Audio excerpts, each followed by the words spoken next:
کہ جو شخص یہ چاہتا ہے اللہ میری نسلوں کے لیے رزق کے دروازے کھلے رکھ، رزق کے روحانی اور رزق کے جسمانی، اللہ میری نسلوں کے لیے دنیا کی مہنگائیاں، حالات، کرائسس، ناکامیاں، اور پتہ نہیں آگے مہنگائیوں کی صورتحال کیا ہوگی، لیکن اللہ مجھ سے اور میری نسلوں سے رزق نہ چھین، تو فرمایا اس شخص کو کہے کہ سورۃ فاتحہ پڑھ، اور سورۃ فاتحہ کو ایک بار پڑھ، اور جب پہنچ ایاک نعبد و ایاک نستعین، اس کو 40 منٹ ایسے وجدان، ایسے درد، ایسی کیفیت کہ کوئی دنیا کا کوئی فرد مجھے یاد نہ رہے سوائے اس کی ذات کریمی کے، اور اس کو دہرا دہرا دہرا دہرا، اس کو دہرا، اور کہا کہ میں نے وہ پڑھنا شروع کر دیا، پڑھنا شروع کر دیا۔ شیخ حامد کوفی کہتے ہیں کہ کوفہ میں ہمارے ہاں ایک رئیس تھا، اور لوگ اس کے در سے کھاتے تھے، اور لوگ اس کے در سے بہت لیتے تھے، اور بہت سخاوت چلتی تھی، اور سنا تھا کہ اس کے والد بھی ایسے رئیس تھے، اور سنا تھا اس کے دادا بھی ایسے رئیس تھے، اور یہ بات سنی تھی کہ اس کے دادا نے کوئی عمل کیا تھا، اور ایسا نہیں، دادا کے بڑوں نے کوئی ایسا عمل کیا تھا جس میں اللہ سے نسلوں کے لیے رزق اور رزق کے خزانے منوائے تھے۔ کتنے لوگ ایسے ہیں، مال دولت چیزیں، ایسے حالات اور گردش میں آئے کہ ناموری سے گمنامی میں چلے گئے۔ مجھے یاد ہے کہ میں ٹاؤن شپ میں ایک بندے سے ملا، یہ بات ہے آج سے کچھ 27-28 سال پہلے کم و بیش، ایسے چھوٹا سا کمرہ تھا، اور مختصر سی 2-3 کرسیاں، ایک ٹوٹی سی میز، اور کہا کہ میں لاہور میں میرا سکہ چلتا تھا، میرا نام یہ ہے، نام مناسب نہیں، رازداری زندگی کا پہلا حصہ ہے، اور میرا نام یہ ہے، اور میرا اپنا ذاتی جہاز تھا، اور یہ مال تھا، اور یہ چیز تھا، اور آج میرا حال یہ ہے کہ اگر میں دوائی لوں گا تو یہ بندہ پیسے دے گا جو ساتھ کھڑا تھا، میرے پاس دوا کے پیسے نہیں ہیں۔ مجھ سے ایک ہمارے مخلص ہیں، وہ کہنے لگے کہ میرے والد جن کے پاس جاب کرتے تھے ان کا بہت بڑا کاروبار تھا، انہوں نے اس دور میں 14,000 کی گاڑی لی تھی نئی، اور پھر 16,000 کی گاڑی لی، نئی گاڑی، کتنے کی؟ 16,000 کی گاڑی لی، 100 کا نوٹ بانٹتے تھے، صبح سے شام تک، شام سے صبح تک لوگ لین لگا کے لیتے تھے، اور جس دور میں 250 روپے کے 5 مرلے جگہ ملتی تھی، 250 فٹ جگہ ملتی تھی، نہ 125 فٹ، 125 جگہ ملتی، 5 مرلے 250 روپے کی، اور وہ بیچتے تھے۔ اور پھر ایک وقت ایسا آیا ہر چیز ختم ہو گئی۔ میرے پاس ایک ڈرائیور تھا، وہ کہنے لگا کہ میرے مالک ہیں جن کے پاس پہلے میں کام کرتا تھا، ان کے حالات آ گئے تو میں نے آپ کے پاس آپ کے ڈرائیوری کی، اگر رمضان میں کوئی بچا ہوا لنگر ہو تو انہیں بلا لوں، آپ دے دیں گے؟ تو ہم رمضان میں مجمع آتا تو کوشش کی جاتی ہے کہ ان کو کھانا تازہ کھلایا جائے، تو میں نے کہا ٹھیک ہے، کہا کہ کچھ پیسے بھی ہو جائیں۔ کون ہے؟ کہا کہ فلاں لاہور کا، نہیں جانتے آپ؟ ہاں جانتا ہوں، اتنی بڑی سوسائٹی ہے، بڑی مالداروں کی۔ کہا یہ 28 مربع جگہ انہی کی تھی، اور آج سے 40 سال پہلے انہوں نے یہ جگہ بیچی تھی، اور اتنے کروڑوں میں اتنے میں بیچی تھی۔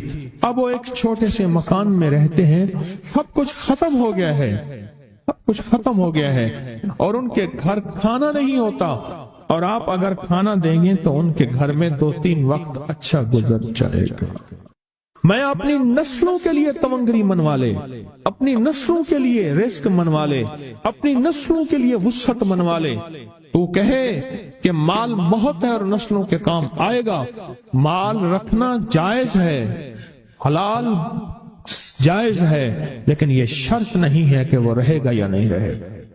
یہ میری ساتھ چوک ہے، یہاں کرتبہ چوک، یہاں 2 پلازے مجھے ایک بندے نے بتائے، اب اس کے نہیں ہیں، کہا یہ اور یہ اس بندے کا ہے، فلاں نام کے بندے کا، اور اس کا آج کچھ نہیں رہا۔ اب وہ جس کسائی سے گلبرگ میں ہے، یہاں لاہور میں، جس سے بہت منو گوشت آتا تھا اور بڑے بڑے رئیس دعوتیں پکتی تھی، چپ کر کے جاتا ہے اور وہ کچھ پیسے اس کی مٹھی میں ڈال دیتا ہے اور وہ اس سے زندگی کا گزر بسر ہوتا ہے۔ میں یہاں لاہور میں فیروز پور روڈ پہ ایک جگہ گیا تو انہوں نے وہ جگہ پہ کھڑے ہو کے دکھایا، وہ سامنے جو بنگلہ ہے، میں نے کہا وہ تو محل ہے، کہہ رہے یہ اس بندے کا ہے، اب ایک کمرہ اس کو ہم نے دیا ہوا ہے اور وہ بنگلہ، وہ محل، وہاں وہ کھڑکی اس طرف کی بند رکھتا ہے کہ میری نظر اس پہ نہ پڑے، وہ سب کچھ اس سے چھن گیا ہے۔ سنیں، یاد رکھیں، جو اللہ کے خزانوں سے ملتا ہے وہ تیری جیب سے جا نہیں سکتا، وہ دنیا کی جیبوں اور مالوں سے جو ملتا ہے وہ تیری جیب میں رہ نہیں سکتا۔ یہ جو عمل ہے نا، نسلوں کے لیے رزق منوانا، برکت منوانا، نسلوں کے لیے رزق منوانا، نسلوں کے لیے برکت منوانا، یہ جو عمل ہے، بس اب میں نے آپ کو عرض کیا نا کہ آپ پوچھیں کتنا دن کریں گے، میں نے کہا دل خود بولے گا، من خود بولے گا، اندر خود بولے گا۔ میں نے آپ کو کچھ واقعات سنائے ہیں، بڑی بڑی ہستیوں کے واقعات، بڑی بڑی ہستیوں کے واقعات۔ یہ اس میں سعودی عرب مکہ مکرمہ میں ایک جگہ ہے، اس کا نام خالدیہ ہے سوسائٹی۔ میں وہاں ایک عرب سے ملا، شیخ ابو ترکی اسے کہتے تھے، تو اردو عربی تو مجھے آتی نہیں، بس تھوڑی بہت ایسے شدھ بدھ ہے، تو وہ تھوڑی ہی دیر میں کہتے تھے، ایسے اٹھتے تھے نا، کہتے تھے اللہم ایاک نعبد و ایاک نستعین۔ میری ان سے چند ملاقاتیں ہیں، بوڑھے تھے، بابے تھے، کہ ان کے بڑے آئے تھے، اصل میں خلافت عثمانیہ تھی تو ان کے بڑے ترکی سے آئے تھے، تو پھر مکے میں رہتے تو وہیں کے ہو گئے۔ ان کا جو خادم تھا وہ اردو بولنے والا تھا اور انڈیا کا تھا، اس سے میرا تعلق تھا۔ تو میں نے اس سے پوچھا، میں نے کہا تیرا جو ہے یہ بابا یہ کیوں پڑھتا ہے؟ یہ پتہ نہیں، میں پوچھ کیوں پڑھتا ہے؟ اس نے کہا جلالی بابا ہے تو کہے گا مجھ سے۔ میں نے کہا میرا کہے؟ اچھا، وہ میرے اشارے دیکھ رہا تھا، تو اس نے عربی سے پوچھا کیا کہتا ہے؟ اس نے ڈرتے ڈرتے کہا کہ جی آپ یہ کیوں پڑھتے ہیں؟ تو بڑا خوش ہو گیا، کہنے لگا پہلا بندہ ہے جس نے مجھ سے پوچھا، آج تک کسی نے پوچھا نہیں، پہلا بندہ ہے جس نے مجھے یہ پوچھا ہے۔ کہا جب ہم چھوٹے تھے ہمارے پاس بہت غربت تھی اور تنگ دستی تھی، تو میرے والد ہمیں بٹھا لیتے تھے اور ہم سورۃ فاتحہ پڑھتے تھے، اور جب پہنچتے تھے نا ایاک نعبد و ایاک نستعین پر، تو پھر اس کو میرے والد کہتے تھے دہراؤ، بہت زیادہ پڑھو، بہت زیادہ پڑھو، بہت زیادہ پڑھو، بہت زیادہ پڑھو۔ کام پڑھتے تھے، بہت زیادہ پڑھتے تھے، بہت زیادہ پڑھتے تھے۔ اور کہا میرے والد پھر دعا کرتے تھے اور ہم آمین کہتے تھے، اور میرے والد کہتے تھے چلو مبارک ہو، ہمیں جو ہے اللہ پاک وہ فلاں چیزیں، وہ حلاوے، وہ چیزیں کھلائیں گے۔ کہہ رہے ابے کو دیکھتے تھے، ابا جی ہمارے پاس تو پیٹ بھر کے روٹی نہیں ہے، آپ کہتے ہیں اللہ وہ کھلائے گا، وہ کھلائے گا، اور ابا ایسے خوش ہو جاتا تھا۔ کیوں؟ ابے کو یقین تھا کہ سورۃ فاتحہ اس کریم نے قبول کر لی اور میرا کام ہو گیا۔ وَمَن يَتَوَكَّلْ عَلَى اللَّهِ۔ ہاں میرے بندے، میری ذات پہ بھروسہ کر کے دیکھ، میرے قریب آ کے دیکھ، مجھ سے دوستی لگا کے دیکھ تو صحیح، میں کر کے دکھاؤں۔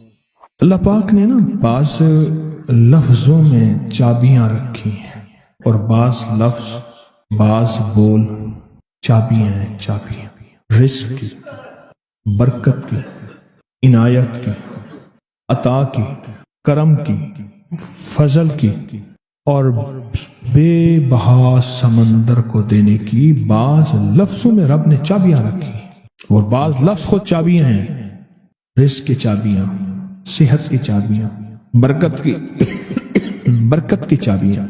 یہ سورۃ مائدہ کی آیت نمبر 114، یہ عنایات اور عطاؤں کو عرشوں سے متوجہ کرنے کی چابی ہے۔ یہ صرف روٹی رزق کے لیے نہیں ہے، من پسند کھانے کے لیے نہیں ہے، یہ تو اس کا ایک چھوٹا سا فائدہ ہے، یہ تو اس کا ایک مختصر فائدہ ہے، یہ بنیادی طور پہ اس کی رحمت، عنایت اور عطا کو متوجہ کرنے کے لیے ایک حیرت انگیز تحفہ ہے، حیرت انگیز تحفہ، اس کی عنایت، عطا اور برکت کو متوجہ کرنے کے لیے ایک حیرت انگیز تحفہ ہے۔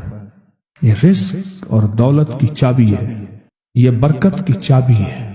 بات بتاؤ، اللہم ربنا انزل علینا مائدۃ من السماء، دسترخوان بھیج آسمان سے۔ کیا خیال ہے؟ غریب کا، مالدار کا، وزیر کا، امیر کا، بادشاہ کا، سب کا دسترخوان ایک تو نہیں ہوتا۔ ہر بندہ اپنی حیثیت کے مطابق دسترخوان لگاتا ہے۔ ایک صاحب کہنے لگے کہ میرے لیے نا ایک عرب نے دسترخوان لگایا، ایک بیل پڑا ہوا تھا، بھنا ہوا، پورا بھنا ہوا بیل تھا، اس کا سر تھا، اس کے سر کو ذبح کیا تو خون بھی بہ رہا تھا دسترخوان پہ، سر کو ذبح کیا تو وہ خون بھی بہ رہا تھا دسترخوان، بیل بھنا بھی ہوا ہے اور خون بھی بہ رہا ہے، چھری پھیری۔ حیران ہوا، یہ کیا؟ انہوں نے کہا وہ خون نہیں تھا، وہ جیلی تھی، وہ چاکلیٹ تھا، وہ اور کوئی نعمتیں تھیں۔ پھر اس بیل کو کھولا تو اس میں سے بکرے نکلے بھنے ہوئے، پھر بکروں کو کھولا تو اس میں مرغیاں نکلی ہوئی بھنی ہوئی، پھر مرغیوں کو کھولا تو اس میں انڈے نکلے اور میوے نکلے۔ بادشاہ کا دسترخوان ہے تو وہ اپنی حیثیت کے مطابق اس کا دسترخوان ہے، اپنی عظمت کے مطابق دسترخوان ہے۔ میرے اللہ کا دسترخوان، انزل علینا مائدۃ من السماء، اور مولا دسترخوان دے ایسا جیسے عید ہو جائے۔ اب اس آیت کی تنہائیوں، اس آیت کی گہرائیوں اور اس آیت کے اندر کی شہ تک پہنچے۔ اللہ دسترخوان دے، پر دے ایسا ایسے کہ جیسے عید کر دے۔ آپ اللہ سے مانگتے ہیں تو اللہ سے اللہ کے مطابق مانگے۔ میرے رب کی جتنی عظمت ہے، وقار ہے، شان و شوکت ہے، میرے رب کی جتنی طاقت قوت ہے، اس کے مطابق مانگے۔ کیا خیال ہے؟ یہ آیت اصل میں دسترخوان کے لیے ہے، اور دسترخوان سے مراد یہ کھانا نہیں، دسترخوان سے مراد دونوں دسترخوان ہیں، رزق روحانی اور رزق جسمانی، دونوں دسترخوان جو میرے رب کے پسندیدہ دسترخوان ہے، رزق روحانی بھی اور رزق جسمانی بھی۔ ہم افطار کے وقت کھانا مانگتے ہیں اللہ سے، مال مانگتے ہیں، دولت مانگتے ہیں، کیوں اتنی تھوڑی چیز مانگتے ہیں؟ اللہ سے رزق روحانی کیوں نہیں مانگتے؟ اور جنہوں نے رزق روحانی مانگا تھا، ایک اللہ والے تھے، ان کے خلیفہ تھے، تو فوت ہو گئے تو ان کے خط اٹھائے گئے، اپنے مرشد کو خط لکھتے تھے، اور مرشد کا مزاج تھا اسی خط پہ 2 لفظوں میں جواب لکھ کے بھیج دیتے تھے، اسی خط۔ فرماتے تھے کہ حضرت آپ کی دعاؤں اور توجہات سے، اللہ کے فضل و کرم سے میرے روزانہ جو ہے 1.25 لاکھ دفعہ نفی اثبات ہوتا ہے، لا الہ الا اللہ، 1.25 لاکھ دفعہ الا اللہ ہوتا ہے، 1.25 لاکھ دفعہ اللہ ہوتا ہے، 1.25 لاکھ دفعہ اللہ ہوتا ہے، 70,000 دفعہ 1.25 لاکھ دفعہ کلمہ ہوتا ہے، اتنے سپارے ہوتے ہیں، اتنی 100 رکعتیں ہوتی ہیں، یہ ہیں۔ وہ اسکول کے ٹیچر بھی تھے، وہ 5 وقت نماز بھی پڑھاتے تھے، ان کے بہت سارے بچے بھی تھے، ان کی زندگی کا یہ نظام بھی تھا، پر انہوں نے یہ سارا کچھ لکھا اپنے مرشد کو، کہا کہ خط اٹھا کے دیکھیں، حیران ہو جاتے تھے۔ مجھے ایک بندہ نہیں، میرے پاس اب بھی کئی بندے ہیں کہ اتنے ارب درود پاک پڑھا، اتنے ارب، لاکھ نہیں، ہزار نہیں، کروڑ نہیں، اتنے ارب درود پاک پڑھا، اتنے ارب کلمہ پڑھا، اتنا ارب سورۃ اخلاص پڑھی اور فلاں پڑھا۔ مجھ سے غلطی ہوئی، ایک دفعہ ان کا خط آیا تو میں نے رسالہ اس وقت چھپ رہا تھا، میں نے کہا یہ خط بھی اس میں ڈال دو، چھاپ دو۔ کئی ٹیلی فون تو میں نے سنے، ایک فون مجھے یاد ہے اچھی طرح، کوئی 6 7 8 کی بات ہے، 2000۔ اس نے کہا میں ہوں اوان، اور آگے سے یہ ہٹا دوں تو بن جاؤں گا حیوان، لفظ ہٹا دوں تو میں یوں بن جاؤں گا۔ تمہیں پتہ ہے تم نے یہ کیا چھاپا ہے؟ شرک اور بدعت، جھوٹ چھاپتے ہو، دھوکہ دیتے ہو۔ وہ سچا تھا، غلطی ہماری تھی، برتن نہیں ہے،